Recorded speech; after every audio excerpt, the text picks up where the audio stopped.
Bom dia! Bom dia! Seja muito bem-vindo ao seu programa Manhãs na TV. Ao seu programa, ao nosso programa, aqui na Curiacos TV. É uma alegria estar com todos vocês, toda a parte. Um grande beijinho, um grande abraço da nossa parte, não é verdade? É verdade. E hoje nós temos um programa espetacular para si. Nós vamos estar à conversa com a Mara Pinto acerca da terapia da fala. Já ouviu falar? Exatamente, é um assunto que é muito interessante, super importante, e nós gostamos de ter assim matérias que sejam bastante informativas e educativas para todos nós, não é verdade? E então a doutora Mara está aqui connosco para nos ensinar bastante acerca destas questões. Nós vamos revelar assim, por exemplo, vamos falar acerca de alguns mitos, alguns sinais de alerta, quando é que devemos procurar um TF, sabes o que é um TF? Sim, é um terapeuta da fala. Prontos. Mas não podemos divulgar estas coisas todas porque nós queremos que os nossos telespectadores fiquem connosco até o final do programa. É verdade, nós estamos consigo durante uma hora, de segunda a sexta-feira, não é? É como nos filmes também, não é verdade? Não podes revelar o final, que senão estragas Não, tudo. nem o meio, nós só damos o início o mesmo. cheirinho. Pronto. Em todo caso, nós estamos a ser vistos um bocadinho por toda a parte. Bem. Nós, Vodafone, Mel Novo, norte a sul do país, curiacos.com, estamos a toda a parte através da internet e pelo satélite Espaçat, toda a Europa e o Norte de África. E também já sabe que através das redes sociais você pode nos acompanhar, deixamos todas as informações relacionadas ao Manhãs da TV, inclusive os convidados que vamos ter bem antes do programa começar, no Instagram deixamos essa informação para si.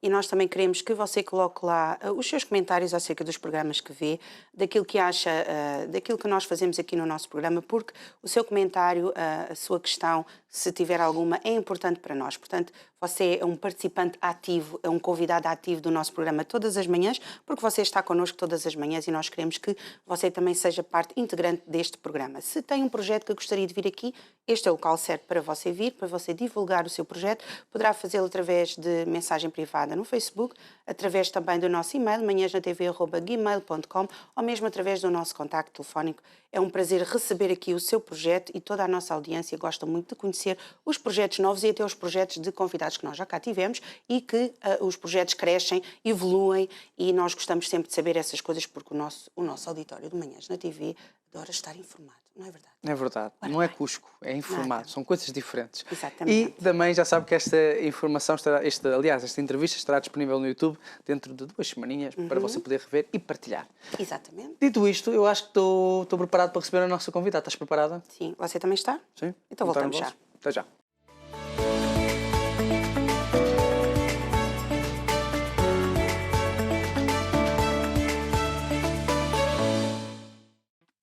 Maravilha, já estamos de volta. Já estamos de volta. Bom dia, Mara. Bom dia. Obrigada, quero agradecer desde já o convite por estar aqui convosco no programa. Acho que é realmente, como estavam a dizer, um tema muito importante e é importante chegar a muitas pessoas, não é?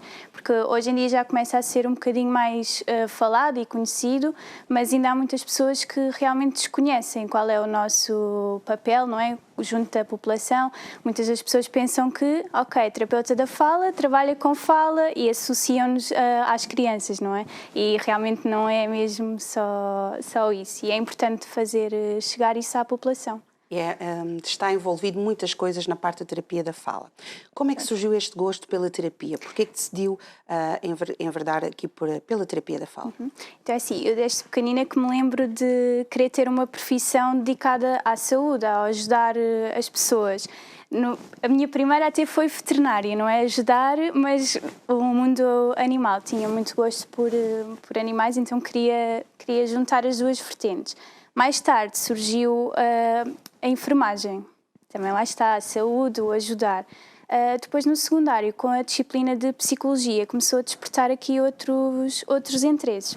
Então assim foi, no fim do secundário candidatei-me à enfermagem e à psicologia, mas como havia mais opções, andei a fazer assim uma pesquisa na internet e deparei-me com a terapia da fala, uma área da saúde ligada a crianças. Pronto, era a informação que havia na altura, porque não havia tanta informação como há agora, e eu pensei, ok, então junto à saúde, ainda não entendia assim como, saúde, terapia da fala, juntava às crianças, então achei que fosse uma boa opção. E assim foi, acabei por entrar na terapia da fala, não foi a minha primeira opção, mas realmente assim que lá cheguei comecei a entender, ok, isto é muito além da fala, é muito além das crianças, não é? E acaba por ter a vertente educacional e também a parte da saúde, dependendo do contexto em que trabalhamos. Portanto, por isso acho que foi uma boa escolha. Sim. Sempre esteve ligado então à área da saúde? Sim, Alguém na sim. família que puxou por isso? Alguém na família ligada a essa área? Eu acho que era mesmo o meu gosto, pronto, de querer ajudar as pessoas e a parte, pronto, médica, a saúde. Acho que foi sempre uma área que me despertou bastante interesse. E depois as crianças, porque sempre me disseram também que eu tinha um jeito especial de lidar com crianças. E eu desde sempre que adoro crianças mais pequeninas, mesmo quando era criança, gosto imenso e tenho muita paciência. Então foi juntar essas duas vertentes. A terapia da fala é algo que não envolve só, por exemplo, bebés, crianças, envolve adolescentes e envolve adultos também, não é? Sim. Portanto, é uma área bastante necessária e que é necessário falarmos mais acerca disto da terapia da fala, porque é uma coisa que muitas pessoas precisam e muitas vezes, por exemplo, em caso das crianças, muitas vezes nós como pais, às vezes não nos apercebemos quando é que é a altura certa para recorrer a um terapeuta da fala, ou quando é que há essa necessidade, ou que sinais é que nós podemos ver, e é um pouquinho aquilo que nós vamos falar hoje. Qual é a função de um terapeuta da fala? Sim, o que estava a dizer, pronto, o terapeuta da fala não trabalha só com crianças, engloba essas faixas etárias que referiu. Eu costumo dizer que nós trabalhamos desde o nascimento até ao fim de vida, não é? Conseguimos trabalhar e temos o papel de trabalhar em todas as faixas etárias, seja recém-nascidos, seja crianças, jovens, adolescentes, assim como também adultos e idosos.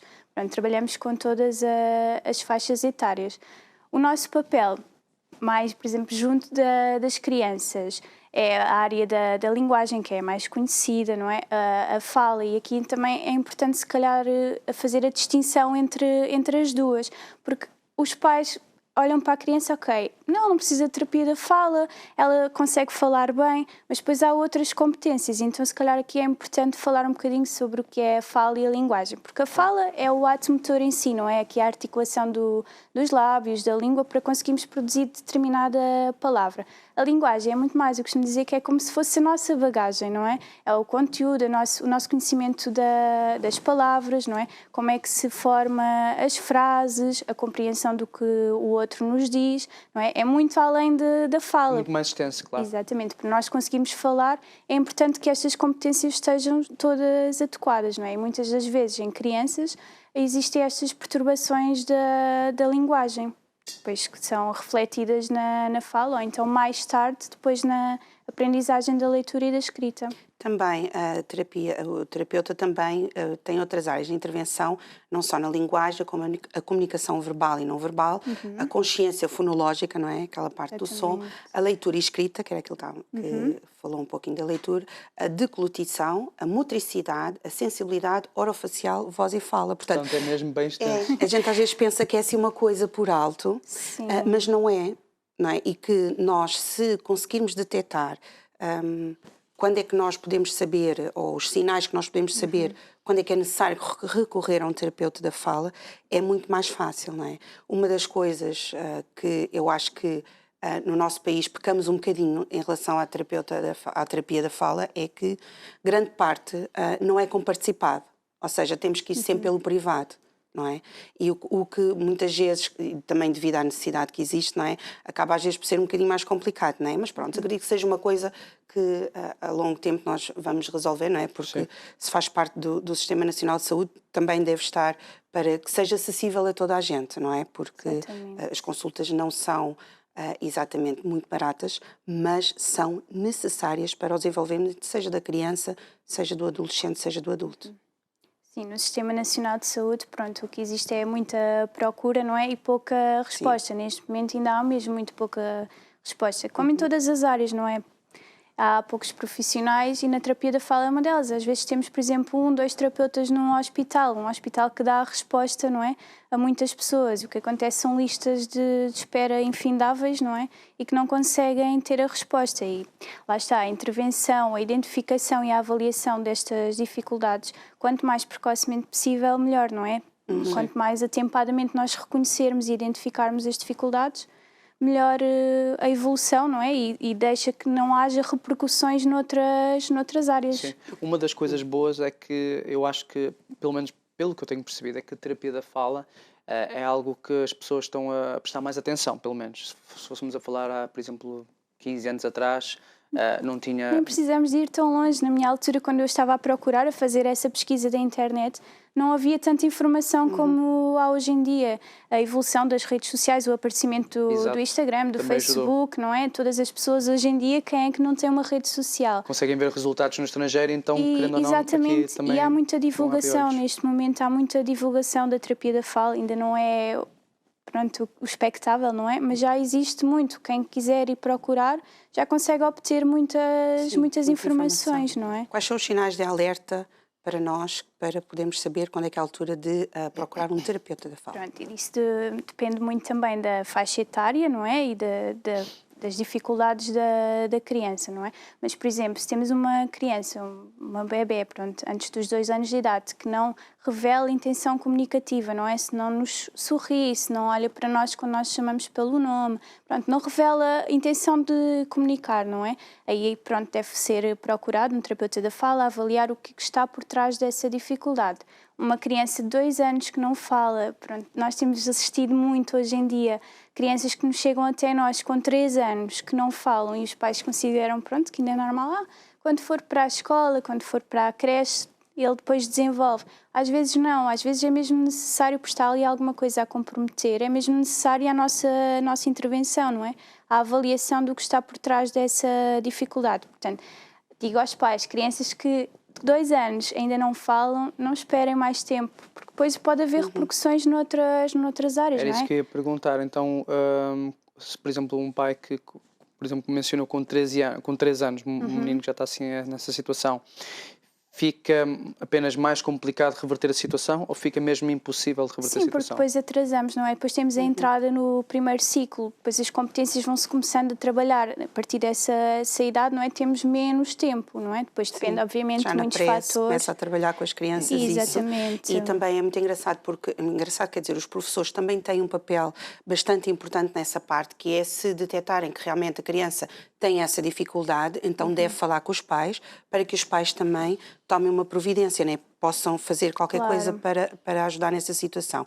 Porque muitas vezes eu acho que acaba por ser um bocadinho, os pais tipo, deixam andar, porque com o tempo a criança vai desenvolvendo, mas depois na escola, quando a criança passa mais tempo, onde ela está a desenvolver com a professora outras competências, quando está a desenvolver com as outras crianças, não é? A interação e tudo com elas, é nessa fase também, é nessa altura, que os professores conseguem muitas vezes perceber coisas que nós pais não conseguimos perceber, porque geralmente nós não temos várias crianças connosco, né? Temos a nossa ou mais um ou outro filho. E o ritmo de vida é muito acelerado hoje em dia, não é? Então não dá tanto essa oportunidade aos pais de também identificarem. Aí sim, os educadores, os professores têm um papel super importante na identificação dessas dificuldades, não é? É muito engraçado porque vocês fazem perguntas muito interessantes, não é? E nós às vezes pensamos...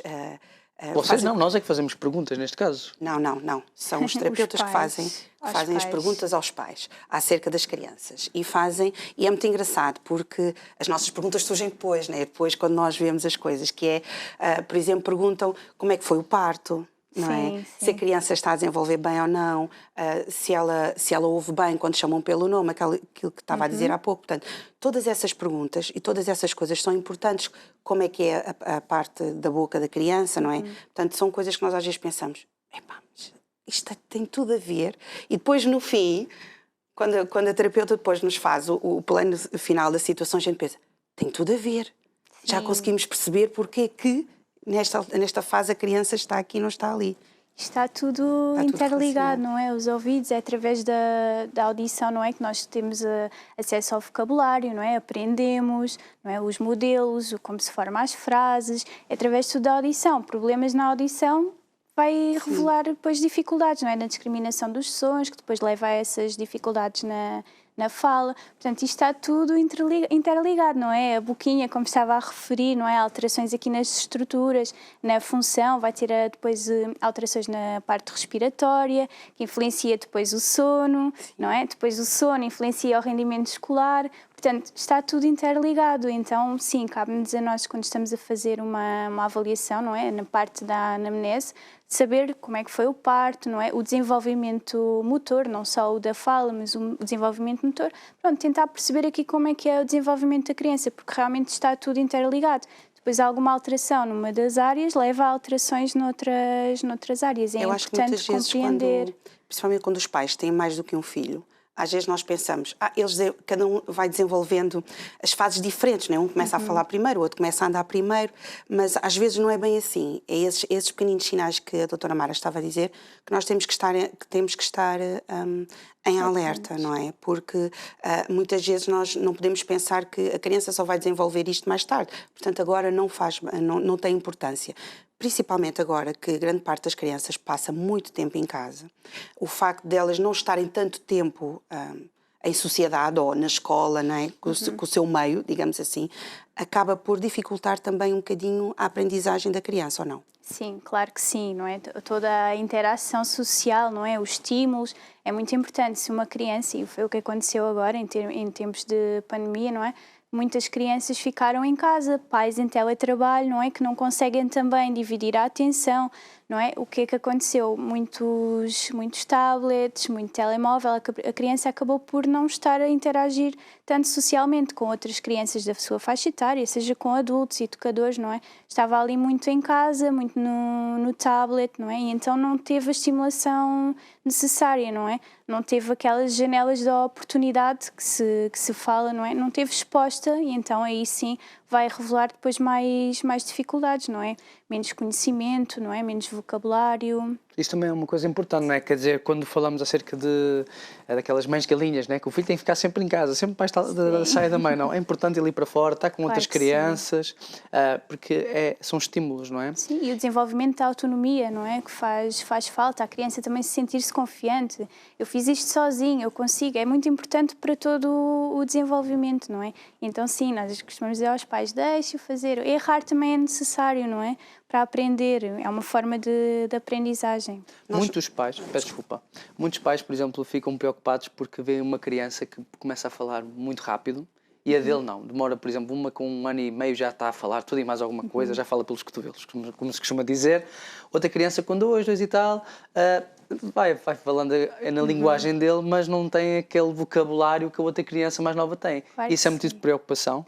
É assim, cada criança é uma criança, é o que eu costumo dizer, não é? Cada criança tem o seu timing, mas temos que ter em atenção, não é? Também as faixas etárias, porque se estamos a chegar, por exemplo, à idade dos 2 anos, uma criança com 2 anos já fala muito, já diz tudo corretamente, pronto, as omissões e trocas de sons normais para a faixa etária, não é? Mas essa criança já parece que está muito à frente, como estava a referir, fala pelos cotovelos. Depois temos uma criança que não fala nada. Aí sim é um sinal de alerta, não é? Porque cada criança é uma criança, mas depois há a faixa etária que nós temos que ter... Não fala nada no sentido de palavras eloquentes ou não fala nada no sentido de não tenta se exprimir? O que é que menciona? Quando eu digo não falar é, por exemplo, não ter ainda palavras, não dizer mãe, pai, por exemplo, juntar, dá água, não é? Já começar ali, porque aos 2 anos já se começa a formar umas frases. Se a criança aponta e só diz por exemplo, para a água, não é? Aí sim é preocupante. Agora, se a criança diz água, mas não diz de forma correta, não é? Em vez de água, diz ábua, por exemplo, aí sim não é considerável ainda preocupante. Mas pronto, faz falta termos aqui esta identificação de quando é que pode ser um problema, não é? Mas, por exemplo, essa parte que estava a dizer de dizer água, por exemplo, se for na fase dos 5 anos, já é problemático. Sim, aí sim.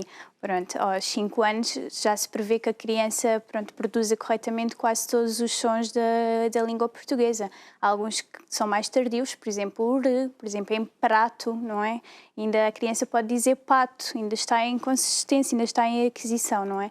Agora, aos 2 anos e 3 anos, não é de todo expectável que a criança diga tudo corretamente, não é? Mesmo o facto dos pais, muitas vezes nós temos a tendência, né, de falar sempre o cãozinho, pormos sempre o inho no final das frases. É correto, eu não sou apologista disso, mas pronto, mas não és nada como um bom profissional okay. fala. Mas pronto, acha que é bom o pai ou a mãe ou o educador falar com a criança assim? Não se deve infantilizar demasiado a fala. Por exemplo, não se deve dizer o dói. Dizemos ferida, não é? Estamos a apresentar o vocabulário, ele está a aprender mais vocabulário. Se nós estamos a infantilizar muito o popó, ele vai aprender popó e não vai aprender depois os outros vocabulários. Pronto. Nós depois com as crianças, principalmente com as mais pequeninas, não é? Temos sempre esse hábito de dizer o cãozinho, não é? O popó, pronto, mas devemos ao todo evitar utilizar essas palavras, não é? Falar, pronto, dizer é o carro, é a ferida, pronto. Até porque, lá está, depois a estrutura da palavra é diferente, não é? Então estamos-lhe a dar um modelo, estamos a estimular a produção também desses sons, porque nós dissemos popó, não é? É uma estrutura muito simples, não é? Uma consoante, vogal, consoante, vocal. Se nós dissemos carro, já há aqui outros sons, ferida... Nesse eu passei, eu disse o dói e eu ensino ao meu filho, mas não digo popó, digo carro, portanto nesse passei. Isto é importante que lá em casa as pessoas, há muitos mitos e receios de certas coisas que claro ouvem, que não é? Assim, mas eu contra mim falo, não é? Às vezes estamos com uma criança pequenina e ela está-se a queixar, pronto, é o dói.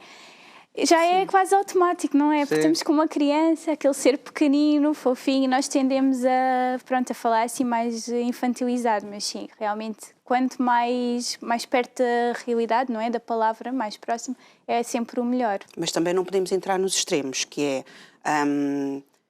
não é popó, é carro. Filho. Não é isso. É muitas vezes, é assim, às vezes há pais que ou são demasiado, não é? Para um lado ou para o outro, não é?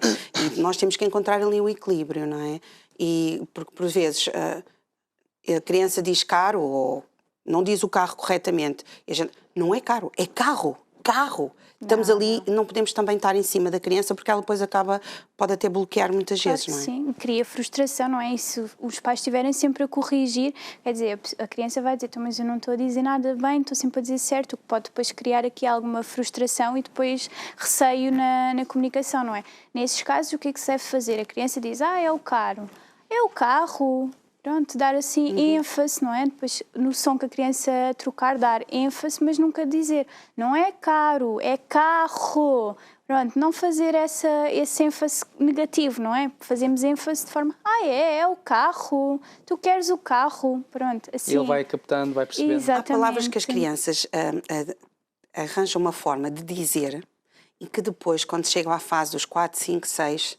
muitas vezes ainda continuam a dizer dessa forma e a gente tenta corrigir, mas aquilo parece que já é uma palavra que a pessoa já, por exemplo, em vez de dizer formiga, dizer pomiga, por exemplo, não é? Então, às vezes também a criança também pode trazer essas palavras e aí também fica difícil nós muitas vezes conseguirmos corrigir, não é? Nós como pais. Claro. Daí também a necessidade de nós ser a altura para recorrer a um terapeuta. Sim, e assim, quanto mais tempo deixarmos passar, mais enraizado fica essa forma de falar, não é? Daí ser tão importante a identificação atempada e trabalharmos, porque quanto mais tardio, é mais difícil para a criança. Teve uns anos a falar de determinada forma, não é? É mais difícil deixar de o fazer. Sim. Sim. Acho que esta conversa é muito boa para pormos aqui as coisas em pratos limpos, não é verdade? Eu já vos disse que aqui no Manhãs TV a gente é mesmo para manter-nos informados. Vocês vão sair daqui com toda a informação. Alguém diz assim aqueles tabus, aquelas coisas, você, não, eu vi no Manhãs da TV a doutora Mara falou que não é assim.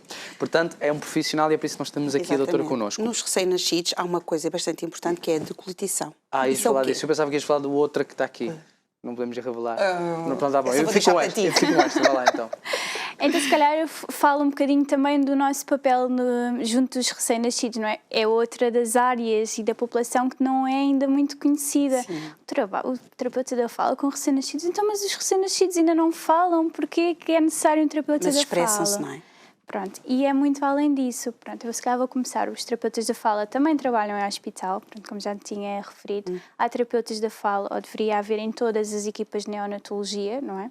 Porque imagina, os bebés quando nascem, qual é a primeira função, não é? Para além da respiração, depois é a alimentação, não é? A amamentação. Então, e para haver a amamentação é preciso que haja aqui um equilíbrio de todas as estruturas orofaciais, não é? Aqui da boquinha, da face, para que haja o correto a amamentação, não é? A nutrição. Então é necessário o quê? Que haja uma boa pega da mama, não é? Que o bebê seja capaz de fazer a sucção, não é? E coordenar todas estas funções. E é aí que entra o terapeuta da fala, porque qual é o órgão, o músculo mais importante na amamentação? É a língua. É a língua, os lábios, sim, a língua, porque é a língua que vai fazer o movimento para que seja extraído o leite. Então, quem é que trabalha com as linguinhas dos bebés? O terapeuta da fala. Então, aí cabe ao terapeuta da fala avaliar se a língua está capaz, não é, de fazer esse movimento. Por exemplo, bebés com o freio da língua, não é, este fiozinho que temos aqui por baixo da língua, se for encurtado, não é, ou se estiver preso, vai diminuir a capacidade de mobilidade da língua, não é? E o que é que vai fazer? A criança, ao abrir a boca para fazer a pega, não irá conseguir movimentar facilmente a língua, então vai fechar. Isso e ao pode fechar ser a um boca, motivo de muitas vezes a criança não pegar logo no peito também. Exatamente, porque se a criança não consegue movimentar a língua, não a consegue manter aberta, não é? Tem que a fechar para que o movimento seja, e aí vai afetar a pega. Daí costuma-se ouvir muito isso. Ele não pega bem. Sim. Pronto. É importante avaliar o que está por trás dessa dificuldade na pega, não é? Não é porque a criança não consegue pegar, pronto, tem que se mesmo tentar perceber se é a língua, para fazer também os encaminhamentos necessários. Claro. Não Eu é? acho que isso é muito importante, porque muitas vezes as mães pensam, não, é do meu peito, a criança não pega porque não gosta do peito, e não tem nada a ver, Exatamente, não tem não. nada a ver. Boa, E gostaram? é importante. Eu gostei disto. É importante consciencializar sobre isso, não é? Porque tem um papel muito importante, quer para o bebê, não é? Porque é a nutrição do bebê, mas também para a mãe, não é? Aqui a questão Sim. toda emocional, não é? As dificuldades do bebê, depois a mãe culpabiliza-se. Será que sou eu? Não, avaliar, é necessário avaliar e identificar as razões de que algo não está a correr bem, não é? O porquê. Ok, espetacular. Uma coisa interessante, tu queres falar, não é? Uma das coisas que também acho que lá em casa a malta... Nós, isto aqui que já aprendemos tanta coisa nova que eu acho que lá em casa a malta está assim, uou, mas é importante. Outra das coisas que muitas pessoas falam, e uns dizem que sim, outros dizem que não, vamos pôr isso a pratos limpos, o uso excessivo da chupeta, não é? Com que idade é que se deve começar a reduzir? Que danos é que isso pode provocar?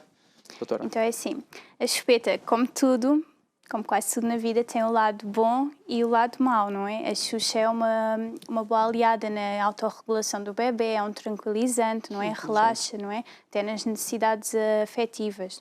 No entanto, depois com o uso prolongado, não é? Irá afetar toda esta estrutura, tanto o crescimento facial, o crânio-facial, porque está tudo interligado, não é? Aqui há a oclusão dentária. Se for utilizada uma Xuxa durante muito tempo, irá-se notar o que se costuma dizer a boquinha de Xuxa, não sei se já ouviram falar, não é? Que os dentes ficam aqui com um espacinho, não é? Fica uma abertura.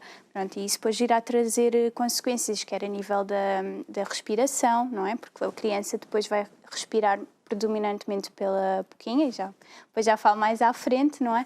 Vai afetar a força da língua, não é? Porque a Xuxa faz pressão, a língua fica mais em baixo, ao ficar mais em baixo fica mais enfraquecida, a língua, os lábios, e depois revela depois dificuldades, quer também na respiração, na produção dos sons da fala, porque temos uma língua que depois é necessário ver movimento, não é? Aqui para esta questão toda da articulação, e uma língua molinha, não é? Sem amplitude, depois não irá conseguir produzir corretamente os sons. Por exemplo, na mastigação, onde a língua também é muito importante, não é? Para envolver o alimento com a saliva, e não é? Criar o bolo alimentar, uma língua fraca, sem mobilidade, não irá fazer uma mastigação tão efetiva. Então é correto nós darmos, por exemplo, uma Xuxa a um recém-nascido? Não. Assim, oferece a Xuxa ao recém-nascido. Tem que ser uma escolha consciente também dos pais, não é? E aqui também podem, o terapeuta da fala não é só quando há dificuldades, não é? Quando há alterações, também podem procurar, seja por consulta de rotina, aconselhamento, pronto, aí devem mesmo procurar ajuda, uma orientação. Porque, por exemplo, a escolha errada da Xuxa também tem influência, não é? Se for uma Xuxa maior, se não acompanhar o desenvolvimento da boquinha do bebê, não é? Irá ter ainda maiores consequências em toda a formação e nas funções. Agora nós temos Xuxas que já vêm, que nos ajuda bastante nessa fase, que já vêm a dizer o tempo que é necessário para a criança, né? Porque muitas vezes nós pensávamos que uma Xuxa maior era melhor, ou uma borracha que quase tapa a boca toda não se vê. Pronto, agora acho que nesse aspecto, em termos de Xuxa, acho que estamos melhores, porque também facilita bastante o trabalho dos pais, né? Sim. Nós conseguimos perceber, né? Porque tem que ser do tamanho da boquinha dele, né? Exatamente. E aí não devemos só nos focar, por exemplo, nas chupetas que dizem os meses, não é? A idade do bebê é aconselhável. Devemos também nos focar em ver se a Xuxa realmente tem relação com o tamanho da boquinha do bebê, não é? Porque cada criança é uma criança, cada bebê é um bebê, tem um crescimento, um tamanho diferente. E aí sim, pedir um aconselhamento, seja ao farmacêutico, seja ao terapeuta da fala, ver qual é a Xuxa que melhor se adequa àquela criança. A pergunta que me estava a fazer há pouco, da amamentação, se devemos oferecer a Xuxa, é uma pergunta bastante interessante, porque não se deve oferecer a Xuxa antes desta questão toda da amamentação estar harmonizada. Porquê? Porque a sucção não é feita da mesma forma na chupeta e na mama. Não é? O movimento para a extração do leite é diferente do movimento na sucção da Xuxa. Então, se nós vamos oferecer a chupeta ao bebê antes desta questão estar aqui estabelecida, irá depois apresentar dificuldades no movimento. Quer dizer que estamos a dar muita informação a mais. Exatamente, e é diferente, não é? Ele depois vê que a chupeta é dessa forma, não é? Depois vai pegar na mama, faz e não consegue retirar o leite, não é? O bebê depois chora, fica irritado, frustrado, não é? Que não consegue. E sim, não se deve realmente oferecer antes de estar tudo aqui estabelecido. Mas depois sim, cabe aos pais... Mama começou a apanhar bem a parte da amamentação, consegue ter uma boa sucção do leite, pronto. Aí, muitas vezes, a Xuxa também serve não só para os bebés, mas também para os pais, não é? Para as mães, não é? E para os pais, que os pais têm um papel fundamental, não é? Nessa parte, não é? O meu marido, o bebê ficava do nosso lado, do meu lado, né? Mas o meu filho respirava e eu já estava logo, o que é que foi? Pronto, eu disse, não, está tudo bem. Os pais sofrem bastante também. Sofrem muito.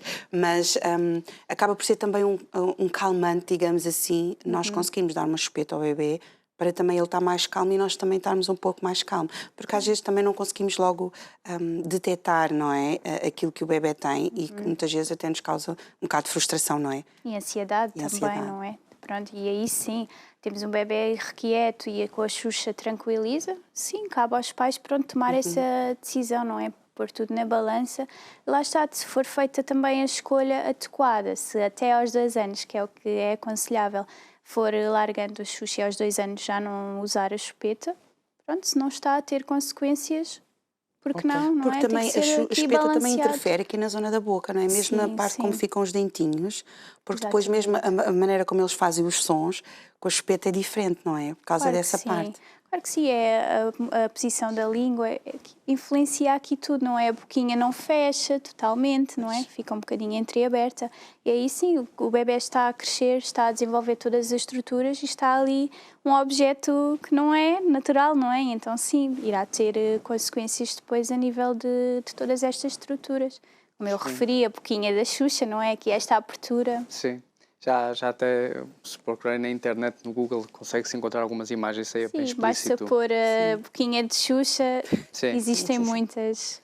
Quando estávamos a iniciar o programa, mencionou que isto não só está ligado à saúde física, mas também psicológica, não é verdade?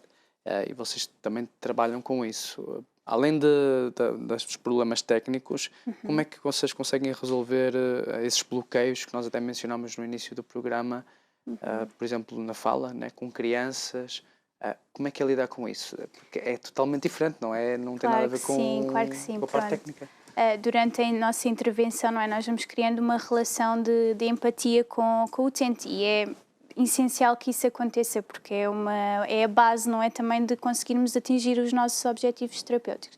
E durante essa relação, pronto, surgem sempre, não é, conversas, troca de experiências também, não é? Pronto, às vezes a criança ou o jovem, não é, tem um dia menos bom, não é? Acaba por desabafar os receios, não é? E nós, pronto, vamos ajudando, não é? Vamos dando estratégias, vamos ouvindo, que muitas das vezes só precisam de ser ouvidos, não é? E que demonstrem alguma alguma compreensão, ultrapassar os meios, não é? Desmistificar também aqui algumas coisas, por exemplo, na área da gaguez, que chega-nos um jovem, eu gaguejo, eu estou sempre a pensar que vou gaguejar e depois fico com medo, então não falo. Então é importante também desmistificar aqui, mas tu gaguejas sempre, não é? Tentar aqui dar também confiança ao jovem para conseguir ultrapassar essa barreira, não é? Que está a ser criada. Por isso, sim, eu considero que nós também, ao entrarmos na vida do utente, principalmente quando vamos, por exemplo, a casa, não é? Aos domicílios, nós entramos muito na vida do utente, da família, não é? Estamos em contacto com a família, ouvimos os seus medos, as suas preocupações, e aí sim, também acabamos por ser um ombro amigo, tentar aqui dar estratégias para ultrapassar não só os problemas técnicos, não é? Mas também essas barreiras. Exato. Falando na gaguez, é interessante porque outra das coisas que nos mencionou até antes de começarmos a gravação em off foi que gaguez é algo que não tem cura e muitas pessoas ainda não sabem. Sim, há muitos pais que nos procuram com o objetivo de o filho deixar de gaguejar ou o jovem deixar de gaguejar, e é importante aqui desmistificar um bocadinho. A gaguez não tem cura, tem tratamento, não é? São dadas estratégias, lá está, às vezes esse bloqueio emocional, não é? Nós ajudamos aqui a desmistificar um bocadinho, o jovem ganha mais confiança, e depois são ensinadas também estratégias. Pronto, não digo controlar, porque não dá para controlar a gaguez, não é? Por isso não adianta, por exemplo, aos pais dizerem respira fundo, fala devagar, pensa primeiro. Não, a gaguez é algo que não se controla, por isso não ajuda. Às vezes, pelo contrário, tem o efeito negativo, não é? Estamos a chamar a atenção, a pessoa fica pressionada, não é? Fica a pensar, ok, eu não vou gaguejar, eu não posso gaguejar, e aí pode desencadear ainda mais a gaguez. Na parte dos jovens, quando é que um jovem deve perceber, ou quais são os sinais que o jovem pode detectar nele próprio, em que ele pense que precisa de uma terapia da fala, ou precisa de recorrer ao terapeuta? Depende muito das áreas, não é? Por exemplo, em casos de voz, não é? Que ainda não conversámos aqui, que nós também intervimos em voz. Um jovem que está constantemente rouco, que está com esforço a falar, não é? Pensa que é normal, que irá passar com o tempo. Não, deve procurar primeiramente um otorrinolaringologista e depois sim um terapeuta da fala, não é? Pronto, e é importante que se esteja atento a estes sinais nas diversas áreas, por exemplo, na parte da mastigação. Se o jovem está a revelar dificuldades, se dói, se tem dor ao engolir, não é? Tosse, engasgos frequentes, por exemplo, também no adulto, não é? Avaliar o que é que está aqui a acontecer para desencadear esses processos. Não é? Vocês também ajudam nesse processo da deglutição, não é? Sim. Tinham-me perguntado também há pouco o que era a deglutição. Posso explicar um bocadinho? A deglutição é um processo que nós achamos que é automático, não é? Que é o simples facto de engolir. A deglutição é o ato de engolir, mas é todo o processo que começa antes mesmo da entrada do alimento na boca e depois todo o caminho até ao esófago. Pronto, nós intervimos nesse processo. Até nisso vocês... Sim, e aqui sim é a área mais ligada à saúde, digamos assim, não é? Aquela mais... Pronto. Então o alimento é colocado na boca, tem aqui todo o processo da mastigação, não é? Depois o reflexo de engolir, não é?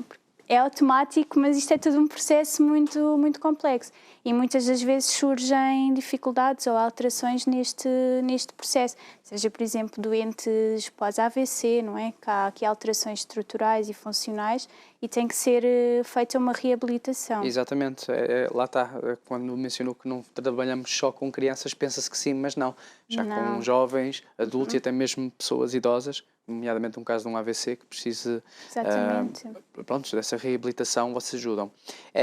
Acha que é muito mais, é mais fácil trabalhar com crianças do que com adultos e até senhores idosos, na sua opinião? Não consigo dizer que é mais fácil ou mais difícil, depende de cada caso, não é? Depende da motivação do utente, seja da criança, seja do adulto, do envolvimento da família, não é? Na intervenção. Acho que há muitos fatores que determinam. Portanto, no adulto, quando ele nos procura, exceptuando aqui a questão dos AVCs, quando é o adulto próprio iniciativa a procurar-nos, há motivação, não é? Há esse querer de modificar algo. Quando é as crianças, muitas vezes não acontece, é os pais, não é, que nos procuram.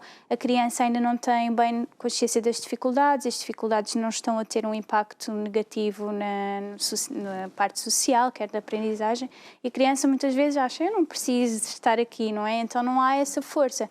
E é realmente muito necessário que haja essa força de vontade por parte do utente, não é? Depois, porque a terapia também tem que se levar para casa, não é? Para os outros contextos. E aí sim, se calhar nesse aspecto nos adultos é mais fácil, porque lá está, é a vontade do próprio adulto, não é? Quais são os motivos que os adultos vos procuram? Temos em casos de voz, não é? Como já referi, rouquidão frequente, a presença de nódulos ou até mesmo o cancro do pescoço e da cabeça, não nódulos, é? para quem canta, isso é um problema. Exatamente. Pronto, e também não só quando há alterações, não é? Temos pessoas que chegam até nós que querem melhorar a voz, o uso da voz, porque chegam ao final do dia, estão cansadas, estão roucas, não é? Então nós vemos aqui quais é que são os hábitos nocivos e tentamos aqui achar o que pode melhorar a qualidade vocal. Por exemplo, professores, apresentadores, não é? Cantores, aqui perceber o que se pode fazer de forma a conseguir utilizar da melhor forma o nosso instrumento que é a voz. Exatamente. E mencionar que, por exemplo, mencionamos há pouco que a gaguez não tem cura, mas pode haver certos processos que ajudam a melhorar um bocadinho, né? Dependendo do caso. E as estratégias há estratégias e que ajudam a pessoa a conseguir claro controlar sim. um bocadinho. Pronto. Claro Portanto, até mesmo pessoas que dizem, ok, eu sou gago, posso então realmente procurar um terapeuta da fala para me ajudar neste aspecto. Sim, existem muitas pessoas com gaguez, muitas pessoas conhecidas, até internacionais, não é? Que têm gaguez e que, se nós não estivermos mesmo com atenção, nós não damos conta da presença da gaguez, não é? São pessoas que lá está, já tiveram aqui um processo de aprendizagem dessas técnicas, das estratégias, já têm se calhar uma maior confiança em si, que antes se calhar não tinham, não é? Encaram a gaguez de outra forma e isso realmente é de facto muito importante. Sim. Muitas vezes nós pensamos que, ok, então vamos ao terapeuta da fala, fazemos o diagnóstico, numa sessão ou duas as coisas ficam tratadas. Grande parte das vezes não é assim. Na maior parte, não em todas as vezes, sim. Se for lá está, se procurarem um terapeuta da fala para aconselhamento, para uma consulta de rotina, aí se calhar as duas sessões, não é? Faz-se uma avaliação, identifica-se. Agora, se houver realmente alterações, dificuldades, nunca é só uma ou duas sessões. Às vezes é preciso 1 ano, 6 meses, 2, 3, dependendo da dificuldade, não é? Da alteração. Por exemplo, na gaguez, se calhar irá demorar mais algum tempo até aprender, desmistificar todo este impacto, não é? Na vida do jovem ou da criança, social, e aí sim demora mais tempo. Em casos de perturbações da linguagem, depende muito da complexidade também das dificuldades, não é? Se são dificuldades muito acentuadas, vai depender de imensos fatores. Muitas vezes a consulta também, quando é iniciado o tratamento, digamos assim, nas consultas, muitas vezes os pais assistem à primeira, não é? Mas depois, por vezes, não sei se estou certa ou não, mas você corrige-me, os pais muitas vezes não estão nas consultas. Ou pronto, levam a criança, estão, e depois vão buscá-la ou aguardam, mas não estão muitas vezes presentes na sala quando as crianças estão. Sim, numa primeira consulta, até para recolher os dados que conversámos há pouco, não é, na anamnese, é realmente muito importante que os pais estejam presentes. Depois, na minha opinião, dependendo também da patologia, não é, das dificuldades, os pais estarem presentes nem sempre trazem repercussões positivas para a criança, não é? A criança vai focar mais a atenção na mãe, no pai, não é? E sabemos que as crianças ao pé dos pais não se comportam sempre de forma correta, não é? E para aquela situação, não é? Precisamos que a criança esteja focada, não é? Que nós sejamos a pessoa de referência naquele momento, não é? E com os pais presentes nem sempre é possível, mas é de todo muito importante este envolvimento dos pais, seja no final da sessão, por exemplo, em clínica, não é? Que dá para fazer isso, o pai levou a criança, então dá para envolver e conversar até como correu a sessão, o que podem fazer. Depois existem outros contextos que aí a comunicação é mais complicada, mas que deve ser sempre feita, por exemplo, em contexto de colégio, onde a criança está lá e o terapeuta desloca, só vai buscá-lo à sala, não é? é diferente, nós não estamos em contacto com os pais.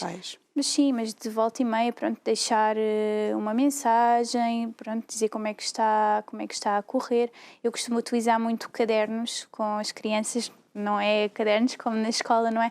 Mas serve também aqui do meio de comunicação entre mim e a família, não é? Deixar também estratégias, os pais perceberem o que é que nós estamos a trabalhar e poderem também aplicar em casa. Portanto, por mais pequenino que seja a dificuldade que nós vemos na criança, por exemplo, ou no adolescente, mas mais na criança, que é mais fácil de detectar, e que nós possamos achar que possa haver ali alguma coisa que não esteja bem, numa articulação de palavras, na forma de dizer as coisas, nos sons, nos próprios forma de dizer, nós devemos sempre consultar um terapeuta da fala. É fácil criar aquele relacionamento com a criança, porque vocês têm imenso jeito. Eu acho que o primeiro preciso, contacto, sim. vocês conseguem logo captar. É fácil essa captação? Sim, eu acho que com criança, sim, pronto, pode sempre haver um caso ou outro que a relação demora mais algum tempo a ser estabelecida, depende também da personalidade da criança, se é uma criança mais tímida, não é? E lá está, estamos a ir para outro contexto, estamos a retirá-la do contexto natural, se for em clínica mais complicado, mas sim, normalmente corre bem, depois nós temos os jogos, os brinquedos, e eles gostam sempre de ir para a terapia, não é? Por isso eu acho que sim, é fácil estabelecer essa relação com as crianças. Uma pergunta pessoal, o seu objetivo sempre foi ajudar, certo? Sim. Tanto é que ligou-se à área da saúde e depois conheceu também este mundo da terapia da fala.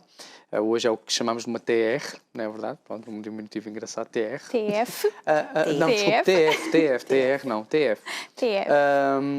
Como é que se sente? Porque realmente isto é uma profissão que ajuda imenso a mudar a qualidade de vida de crianças e adultos. Como é que é para si isto? Eu acho que é muito gratificante, não é? Quando os pais, e tem alguns pais às vezes que chegam ao pé de mim, ai, a Mara é um anjo, conseguiu, pronto. Esta parte, não é? O reconhecimento, nós realmente vermos que estamos a fazer diferença na vida de uma criança, seja de um adulto, não é? É muito gratificante, e para mim que o objetivo sempre foi ajudar, sempre foi fazer diferença, é extremamente, para mim, é o melhor do trabalho, não é? Esse reconhecimento, é realmente estamos a fazer diferença. Para mim é o mesmo mais importante. Acha que agora há uns anos para cá que a terapia da fala é mais falada e é mais conhecida, acha que se evoluiu mais até agora? Sim, eu acho que sim, porque conseguimos também chegar mais atempadamente, as famílias já nos procuram mais atempadamente, os educadores já têm, seja informações, já é mais falado, não é? Estudos, mesmo estudos científicos, já há mais este reconhecimento da profissão, não é? E começam-nos a chegar casos mais cedo, que a família já vem com algum estudo. Às vezes veem famílias que já fizeram a pesquisa toda no Google, e é engraçado, não é? Eu acho que há uns anos não era possível. Pronto, eu falo por mim, quando andei a pesquisar os cursos, havia muito pouca informação da terapia da fala, e não foi há 15 anos, não é? Estamos a falar de menos tempo, portanto. Eu acho que sim, hoje em dia já é mais reconhecida, já chega a mais pessoas. Ainda não é o perfeito, mas já conseguimos realmente chegar a mais pessoas. Mas tem também o lado dos desafios, não é? Como doutora de terapia da fala, qual é que acha que são assim os maiores desafios que encontramos hoje? Sim, eu acho que às vezes são as ideias que já estão feitas, não é? Dos pré-concebidas pais. Pelos pais, pré-concebidas, sim. A parte aqui dos mitos.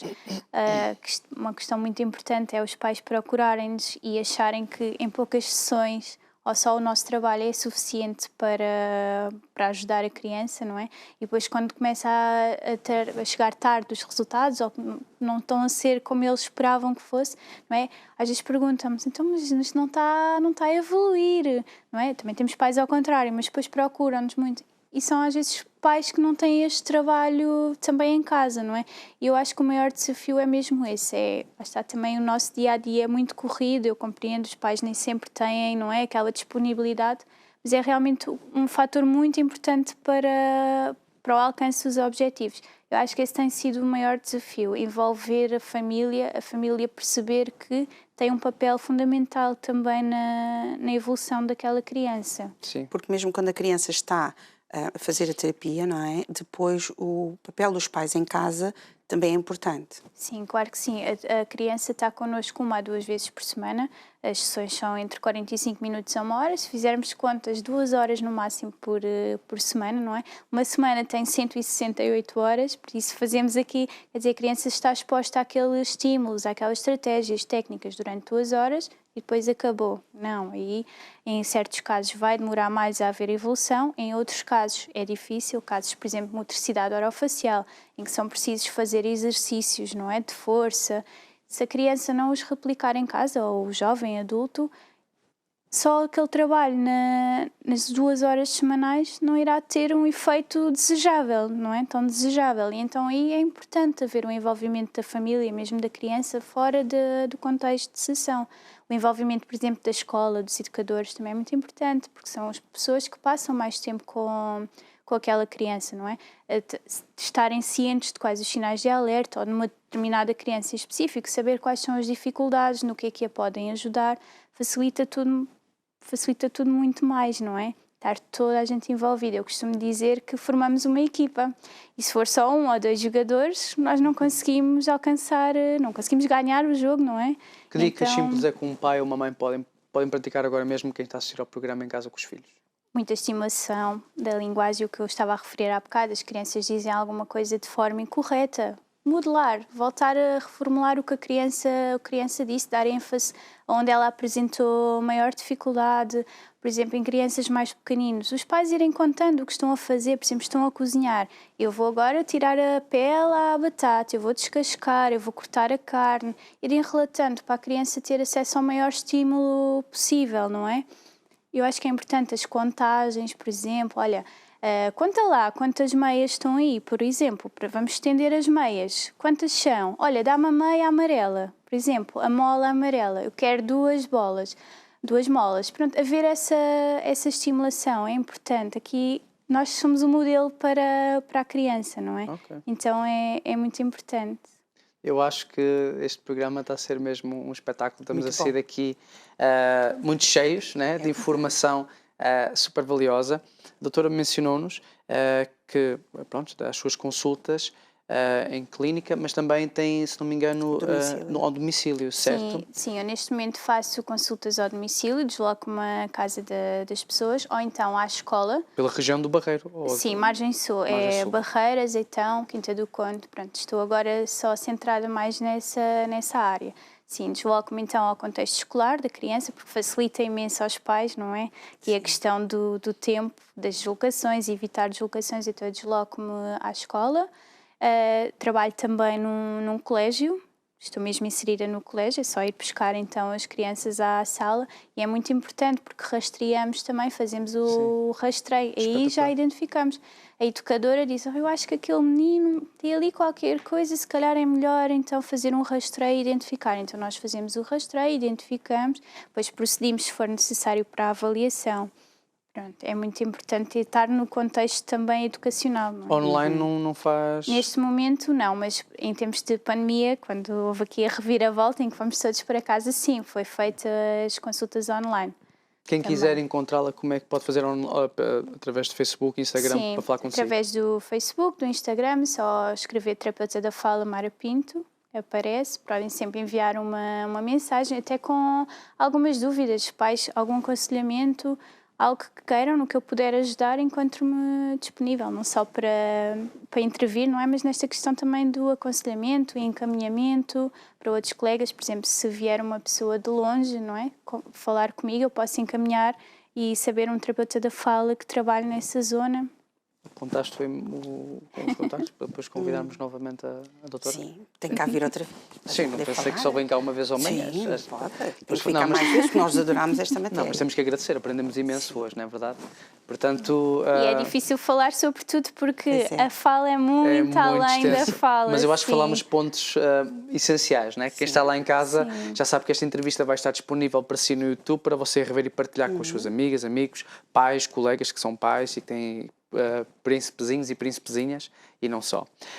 Temos mesmo que agradecer à doutora. Doutora, muito obrigado por ter estado connosco. Obrigada. Foi um privilégio, um prazer também. ouvi-la. Obrigada eu pelo convite. E ainda não temos, infelizmente, em todas as escolas, um terapeuta da fala, que faz muita falta, portanto. Portanto, tem que circular Exatamente. esta entrevista. Faz não é muita verdade? falta um terapeuta da fala em todas as escolas, mesmo para poder haver a identificação, não é? Que é fundamental. E nós gostámos muito deste programa. Você adorou, não foi? A gente também. Foi top. Tentámos tirar todas as informações que conseguimos à doutora Mara. Fizemos as perguntas. Doutora Marta, Mãe, muita... já estava assim, tanta pergunta, mas nós somos muito curiosos. Sim. Em todo o caso, Quer dizer que tem que cá vir uma próxima. tem que ficar uma próxima. Fica combinado. E também você está convidado a assistir ao nosso próximo programa. Já sabe que nós estamos consigo de segunda a sexta-feira, sempre por este horário, com convidados diferentes, temas diferentes, para mantê-lo bem informado. Não é verdade, Sara? Exatamente. E nós gostamos sempre que você esteja aí desse lado. Portanto, se tiver um projeto e dizer, eu também quero ir aí falar, temos todo o gosto. Venha ter connosco. Nós gostamos muito de o ter aqui deste lado. Esperamos por si. Até ao próximo programa. Tchau, tchau. Já está.